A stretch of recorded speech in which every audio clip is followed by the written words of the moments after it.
Salut à tous, je vous propose de jeter un petit coup d'œil à cette Casio A100WE-1A, qui est une réédition assez fidèle du modèle Casio F100, qui est sorti dans les années 70, en 77 pour être précis, avec un style rétro-futuriste qui s'adressera peut-être aux geeks qui sommeillent en vous, ou à l'enfant des années 70 ou des années 80 dans lequel je me retrouve personnellement. C'est vrai qu'à l'époque, posséder une Casio digitale, moi qui étais un gamin des années 80, je me souviens que mon père m'avait acheté une Casio, je pense qui était une databank à l'époque en résine, et j'avais vraiment l'impression d'être la star de l'école et d'être rentré dans le futur avec ces montres digitales. À l'époque, c'était quelque chose. En tout cas, j'en garde un excellent souvenir.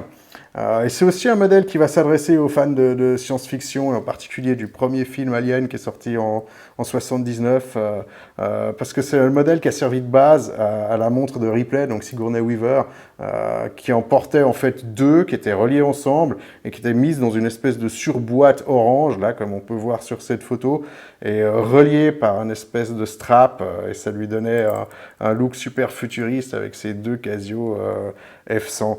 D'ailleurs, c'est possible de reproduire cette montre aujourd'hui en achetant une surboîte sur Internet pour 25 euros. On peut acheter la surboîte, puis en achetant deux modèles de la A100WE, on peut utiliser un atto et relier les deux montres ensemble dans cette surboîte et avoir une reproduction finalement assez fidèle de la montre du premier Alien. Alors c'est vrai que ce modèle il est moins connu que le chrono Seiko Giugiaro qu'on retrouve dans le Aliens de 1986 de James Cameron, qui était aussi porté par Ripley dans le film. Alors, une autre particularité de ce modèle F100 qui a donc servi de base à cette réédition, c'est que c'était la première Casio dont la boîte était réalisée en résine. Et le fond de boîte était également réalisé en résine, alors que sur cette réédition, on a un fond en acier inox. Et ça a ouvert la voie finalement à quantité de modèles Casio par la suite, dont les G-Shock. Passons un petit peu les spécifications de cette montre en revue. Ici, on a une largeur de 32,7 mm avec une hauteur de 40,7 et 9,2 mm d'épaisseur. On a un bracelet qui part de 21 mm au niveau de la boîte et qui descend aux alentours de 15 mm au niveau de la boucle. Donc c'est une montre qui taille plutôt petit sur le poignet. Même avec le bracelet acier, ici, on reste avec quelque chose de très très léger puisqu'on reste à 54 grammes. Donc la boîte est en résine ici et comme je l'ai déjà indiqué, c'est un fond en acier inox. Et ici, il est clipsé. Moi, j'ai plutôt l'habitude de Casio avec des fonds vissés, mais ici, c'est simplement clipsé. On a encore ce bracelet ici avec cette boucle coulissante qui est finalement très pratique à régler. Donc on vient ici avec un petit outil et puis ça permet de faire coulisser la boucle pour la régler à la bonne taille et il n'y a pas besoin d'enlever ou de rajouter des liens. Donc ça c'est relativement pratique. Et on peut noter aussi que ce bracelet est relativement confortable. Donc là si on regarde un petit porté au poignet sur mon poignet de 18 cm. Alors bon, c'est une montre qui taille petit. Personnellement, je ne suis pas du tout dérangé par porter des montres de cette taille, mais après, ça c'est une question de goût, chacun ses goûts. Donc. Si on continue avec les spécifications, ici au niveau batterie, on a une CR1616 à l'intérieur, qui est donnée pour 3 ans d'autonomie. C'est une montre qui est qualifiée de water resistant par Casio. Alors j'ai regardé dans le manuel ce que ça signifie. Ça signifie en gros qu'on peut se laver les mains et qu'elle peut prendre quelques gouttes de pluie. Donc ça va pas plus loin que ça. J'imagine que le fond clipsé, il y a peut-être pour quelque chose. Et au niveau du panel, là, avec ces 4 boutons, il n'y a peut-être pas une très grande étanchéité. Le prix officiel de cette montre, c'est 55 $. Celle-là, je l'ai trouvée à 35 € sur le site tictacarea.com, sur lequel il y a parfois des bonnes affaires à faire si vous êtes intéressé d'aller y jeter un coup d'œil. Notez que je ne suis absolument pas affilié à ce site, j'ai juste acheté 4 montres sur ce site. Si on parle du design ici, donc on a cet écran LCD à une seule ligne, et on a les 4 boutons ici sur la face qui font un peu comme un panel de contrôle. Il n'y a rien sur les côtés, il n'y a donc aucun bouton. Et on a trois lignes de texte qui sont au-dessus de l'écran ici, qui indiquent l'ordre, par exemple la première ligne en vert, l'ordre pour la date, donc on a mois, jour et jour de la semaine. Ensuite sur la deuxième ligne, c'est l'ordre pour le chrono, donc minutes, secondes et dixièmes de seconde, et puis en dessous, heure, minute, seconde, donc ça c'est pour l'affichage de l'heure. Au niveau du module, ici, on a un module très simple, c'est le 3503, avec peu de fonctionnalités. On a donc l'heure, la date, un chrono, une alarme et un rétroéclairage. Donc ça va être assez simple de parcourir ces différentes fonctionnalités.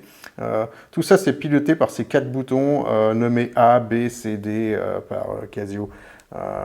Si on parle de l'affichage de l'heure, ici, donc on a une heure qui va de 0 à 12, et on a un petit P qui va indiquer si c'est l'après-midi, et s'il n'y a pas le P, ça veut dire qu'on est entre minuit et midi, et s'il y a le P, c'est qu'on est entre midi et minuit. Ensuite, en ce qui concerne la date, il faut appuyer sur le bouton D, donc le bouton en bas à droite. On a un affichage de la date au format américain avec mois, jour et le jour de la semaine sur 2 lettres en anglais. On peut encore noter que ce calendrier, au niveau du mois de février, il est sur 28 jours. Donc ce n'est pas un calendrier qui va gérer les années bissextiles. Il faudra donc régler la montre soi-même en cas d'année bissextile. Ensuite, on a la fonctionnalité d'alarme à laquelle on accède en appuyant sur C, donc le bouton en bas à gauche. Et en appuyant sur D, on peut activer ou désactiver cette alarme quotidienne. Donc le symbole qui représente ces petits traits verticaux là indique que l'alarme est activée ou non. Et on a encore un petit symbole avec une cloche qui est à droite de ce symbole avec des traits verticaux et qui lui indique le bip horaire. C'est-à-dire que si la cloche est activée à toutes les heures, on aura un double bip typique des Casio. Donc l'alarme, une fois qu'elle se déclenche, elle dure 20 secondes. Et ici, on voit encore, si on est sur le mode alarme, puis qu'on laisse la montre 2-3 minutes sans rien faire, on va revenir sur le mode l'affichage par défaut, qui est donc un affichage, l'affichage de l'heure. Alors pour activer le chrono, ici on va appuyer 2 fois sur C en bas à gauche, donc, et ensuite en appuyant sur D, on peut démarrer le chrono, l'arrêter, le redémarrer, et en appuyant sur A, on peut le resetter. Ensuite, quand on est sur le mode chrono, si on appuie sur C en bas à gauche, on va revenir à l'affichage de base et le chrono va continuer à tourner. Ensuite, on peut encore noter que ce chrono, il mesure de 0 à 59 minutes, 59 secondes et 9 dixièmes. Donc c'est un chrono dont la précision est au dixième. La dernière fonctionnalité qu'on trouve sur cette montre, c'est le rétroéclairage qu'on va activer avec le bouton B en haut à gauche, donc un rétroéclairage avec une couleur assez chaude dans les teintes jaunes. Passons rapidement en revue les réglages qu'on peut faire sur cette montre. Donc majoritairement heure, date, et il y a aussi un réglage de l'alarme. Donc en ce qui concerne l'heure et la date, quand on est sur l'affichage standard de l'heure, on appuie 3 fois sur C, et en appuyant sur A, on peut choisir quelle est la colonne qu'on veut régler, que ce soit les heures, les minutes, les secondes, le mois, le jour ou encore le jour de la semaine. Et ensuite, si on appuie sur D en bas à droite, sur le champ qui est en train de clignoter, on va incrémenter la valeur de ce champ. En gardant le bouton appuyé, d'ailleurs, il va y avoir une incrémentation rapide et il n'y aura pas besoin d'appuyer à plusieurs reprises. Si on veut, par exemple, incrémenter les minutes de 30 minutes, on n'aura pas besoin d'appuyer 30 fois sur le bouton D. C'est pareil aussi en ce qui concerne le réglage de la date. Donc, on va sur le champ date et en appuyant sur A, il y a le champ des heures qui va se mettre à clignoter. Si on appuie sur A, ce sera le champ des minutes. Et avec le bouton D en bas à droite, ça permet de régler l'heure à laquelle on veut régler l'alarme. Et au niveau de l'heure, il y a encore un détail, c'est que quand on règle les secondes, si on appuie sur le bouton D, on va revenir à 0. Et si on se situe entre 0 et 30 secondes au niveau de l'affichage, si on appuie sur D, on va simplement revenir à 0. Alors que si on se situe entre 30 et 59 secondes et qu'on appuie sur D, là on va également revenir à 0 au niveau du compteur des secondes, mais le compteur des minutes, lui, il va être incrémenté d'une minute, ce qui permet de faciliter un petit peu le réglage à la seconde près de cette montre. Donc voilà, là on a fait le tour des fonctionnalités. Quel que soit le mode dans lequel on se situe, quand on veut sortir d'un mode de réglage, on appuie sur C et ça permet de valider les réglages et de finaliser l'opération. Donc voilà, on a fait le tour de cette petite montre, que ce soit les fonctionnalités, les réglages, et j'espère que cette petite revue vous a intéressé et je vous dis à la prochaine. Ciao!